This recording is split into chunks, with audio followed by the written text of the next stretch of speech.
estamos no final do ano litúrgico.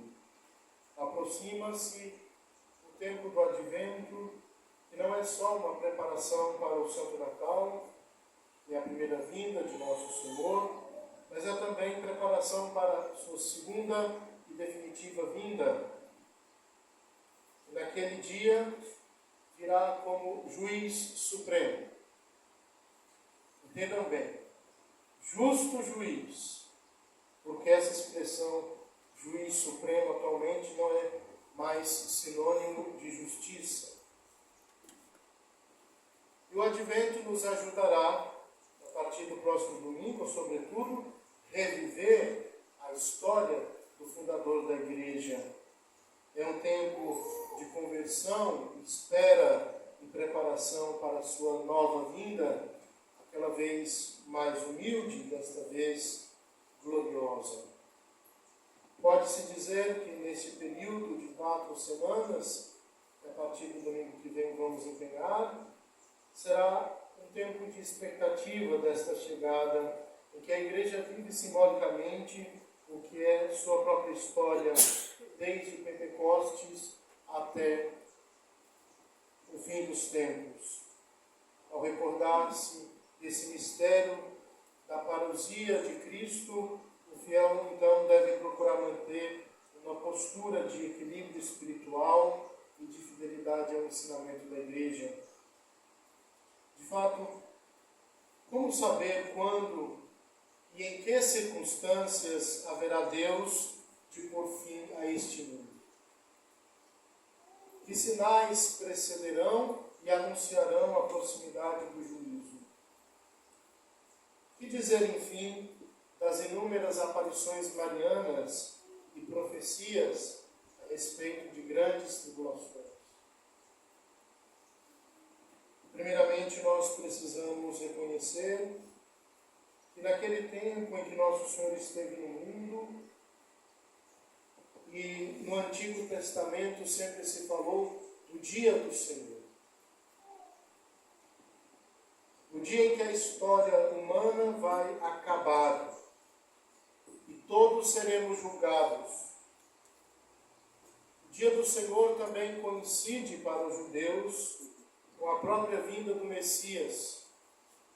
É por isso que, além da sua impertinência e obstinação, os judeus têm dificuldade de experimentar, aliás, de aceitar a natureza messiânica de Nosso Senhor. Eles não aceitam Cristo como Messias. E é precisamente nesse ponto que a escatologia cristã traz uma grande revelação. Escatologia é o nome que se dá à teologia, ou uma disciplina da teologia que explica as realidades últimas, os novíssimos especialmente, o céu, o inferno e o purgatório.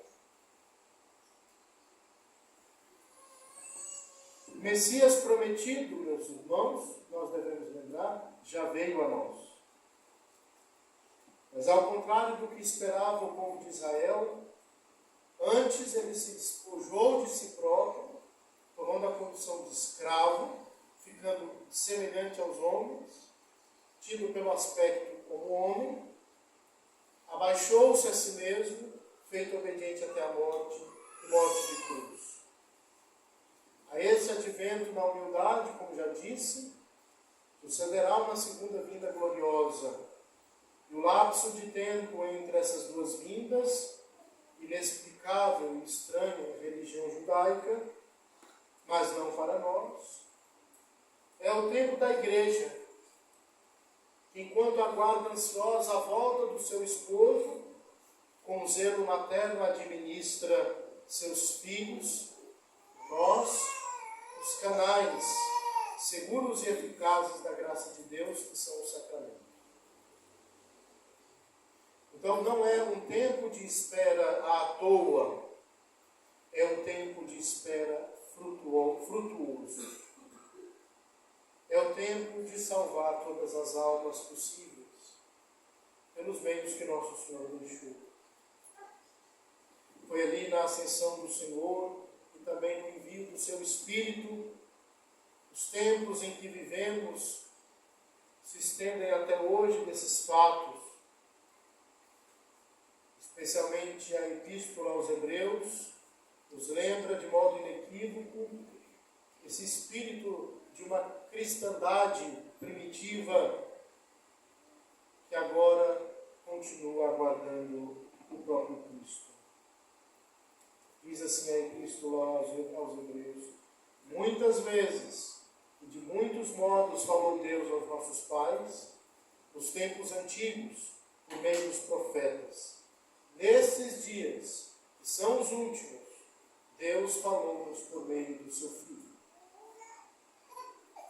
A igreja quer nos lembrar, nas proximidades e na consecução desse novo advento, porque nós já passamos 2000 anos deste fato, como devemos viver e nos preparar para receber Cristo mais uma vez. O Evangelho de hoje, repleto de sinais, de explicações da parte de Cristo sobre como acontecerá a sua segunda vinda, deve nos tomar um tempo especial de meditação. Devemos, sobretudo, nos perguntar se cremos efetivamente que nosso Senhor virá e há de vir nos julgar.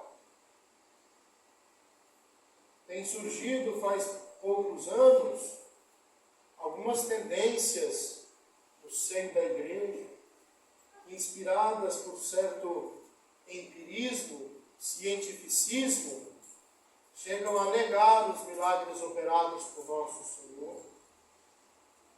Por tratar-se de um grupo de teólogos, entre aspas, que rejeitam o sobrenatural, rejeitam a segunda vinda de Cristo, que será um evento sobrenatural por excelência, e atacam assim a doutrina verdadeira da igreja. Mas lembremos-nos que a igreja crê e professa desde sempre que nosso Senhor, como diz o credo da Santa Missa de hoje, de novo há de vir em sua glória para julgar os vivos e os mortos, e o seu reino não terá fim.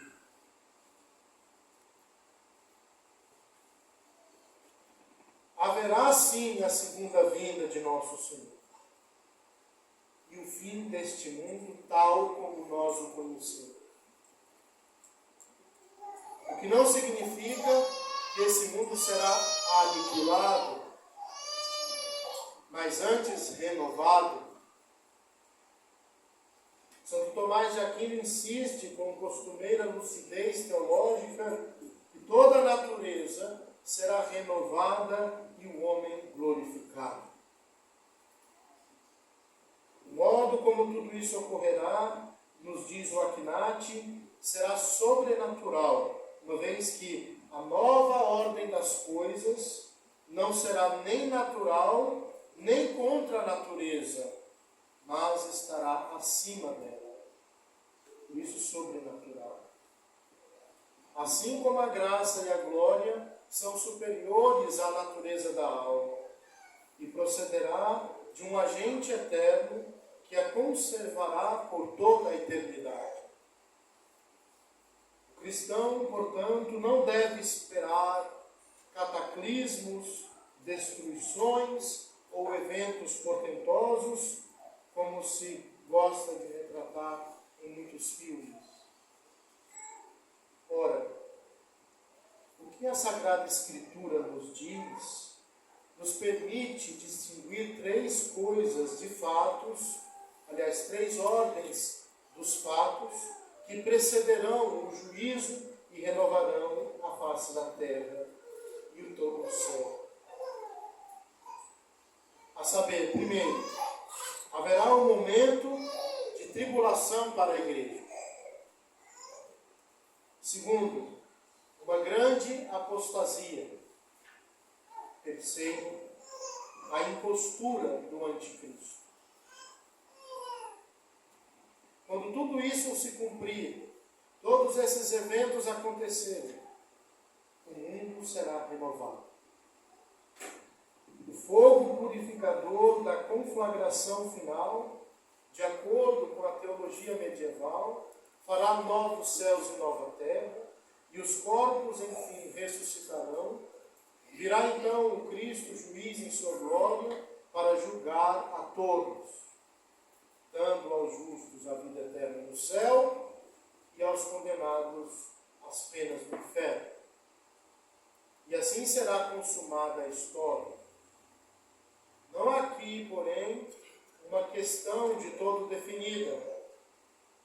Conquanto este itinerário, o mais tradicionalmente aceito, não seja incerto, o dogma de fé, e portanto deve-se crer que Jesus Cristo virá julgar os vivos e os mortos, e este julgamento implicará o fim dos tempos, e os corpos ressuscitarão.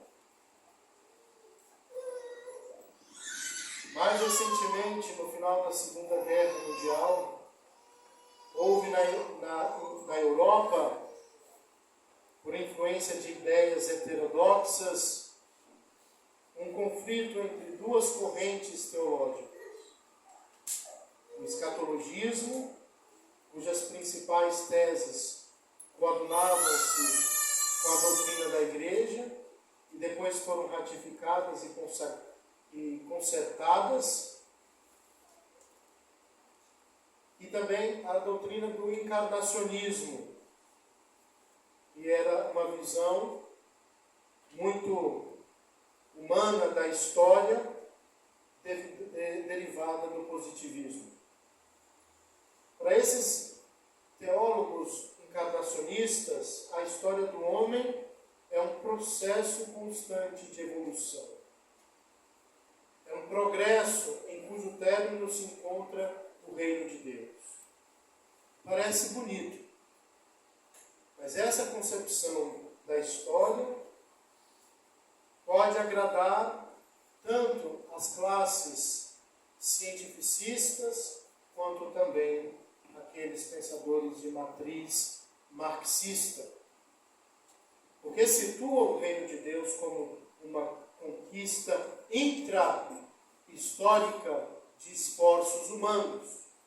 Ou seja, o reino de Deus vai se realizar aqui na terra. Basta que nós cumpramos justiça social, cuidemos da natureza, e esse mundo vai ser bom. Grande perigo. Porque não há nada na Bíblia que apoie esse pensamento. A doutrina da igreja enfatiza a tribulação pela qual a igreja irá passar. Antes da vinda de Cristo, a igreja deverá passar por uma prova final, que abalará a fé dos numerosos crentes. A perseguição que acompanha a sua peregrinação na terra porá descoberto o mistério de iniquidade sob forma de uma impostura religiosa que trará aos homens uma solução aparente para os seus problemas, à custa da apostasia da verdade. A suprema impostura do anticristo é um pseudo-messianismo em que o homem se glorifica a si mesmo, substituindo-se Deus e ao Messias encarnado. E ainda, a igreja não entrará na glória do reino, senão através de uma última Páscoa, em que seguirá o Senhor na sua morte e ressurreição. Portanto, meus filhos, o caminho da igreja é morte e ressurreição. É um caminho de sofrimento seguido de uma glorificação. Não é um caminho de progresso, em que as coisas vão ficando boas e vão ficando melhores. A igreja será assolada, vilipendiada, pisada, moída, como foi o seu fundador. O reino não se consumará por por esse triunfo histórico da igreja, segundo um processo ascendente, mas por uma vitória de Deus sobre o último desencadeador do mal, que fará descer do céu a esposa, como diz o livro do Apocalipse. O triunfo de Deus sobre a revolta do mal tomará a forma de juízo final, após o último abalo cósmico deste mundo passageiro. Mas podemos também nos perguntar sobre os sinais que nosso Senhor fala no Evangelho. Se esta é a posição da igreja e vivemos concretamente os últimos dias, estará mesmo o fim às portas? Que dizer de tantas aparições de Nossa Senhora em Fátima, Akita, a falar-nos de grandes castigos e provações? Terão esses castigos anunciados pela Virgem algo a ver com a tribulação final em que cremos? Mais uma vez, recorramos à doutrina de Santo Tomás. Há um suplemento que foi elaborado por um de seus discípulos depois de sua morte. Diz assim, sobre o fim dos tempos: não é fácil interpretar os sinais, pois eles serão registrados pelos evangelhos, conforme Santo Agostinho comenta, a vinda de Cristo para o juízo, mas também a destruição de Jerusalém e as contínuas visitas que ele faz à sua igreja. Vejam bem, os evangelhos estão antecipando, em geral, aquela destruição da cidade santa que aconteceu algumas décadas depois da vinda e da morte de nosso Senhor. Porque se nós considerarmos bem, não há nenhum daqueles acontecimentos de destruição que se refiram só à última vinda de Cristo. Porque sinais como guerras, tremores de terra e problemas cósmicos sempre existiram desde o princípio da humanidade. Mas o Evangelho nos diz que acontecerá um que será mais grave do que todos. Mas que grau de intensidade terão de alcançar para que nós possamos inferir a proximidade do juízo e dizer que agora sim vai acontecer? A ambiguidade dos sinais que nos apresentam os evangelhos, a nossa incapacidade de deduzir com base em critérios naturais o que vai acontecer no fim de tudo, é preciso enfrentar isto conforme o ensinamento outro de nosso Senhor. É quando Deus aprouver de revelar o fim de tudo. É quando se completar misteriosamente o número dos eleitos que Deus escolheu para ocupar o lugar que os anjos decaídos deixaram vazios no céu. Isso ninguém pode conhecer. Não nos foi revelado. Deve-se, portanto, hoje ter presente que os castigos prenunciados nas aparições marianas são, de certa forma, condicionais e manifestam o infinito amor de Deus pelo homem. Representam o apelo de Deus Pai a seus filhos para que se convertam em tempo e voltem à casa paterna o quanto antes. Nada nos garante, de resto, que tais castigos sejam os últimos. E na medida em que se trata de revelações privadas, o fiel, sempre guiado pelo magistério da Igreja, deve também ponderar com prudência e liberdade o seu assentimento ou não. Por isso, muita cautela. nós não podemos basear nossa vida a partir destas revelações simplesmente. Por isso, a atitude espiritual sadia de cada geração cristã é lidar com a ignorância, viver com fé este tempo, como se fosse, porque pode ser, o derradeiro. Na incerteza humilde de não saber, não na orgulhosa postura de quem quer adivinhar e revelar. Vai ser tal dia, com tais sinais. Porque Deus não quis revelar ao homem todos os detalhes de seus desígnios.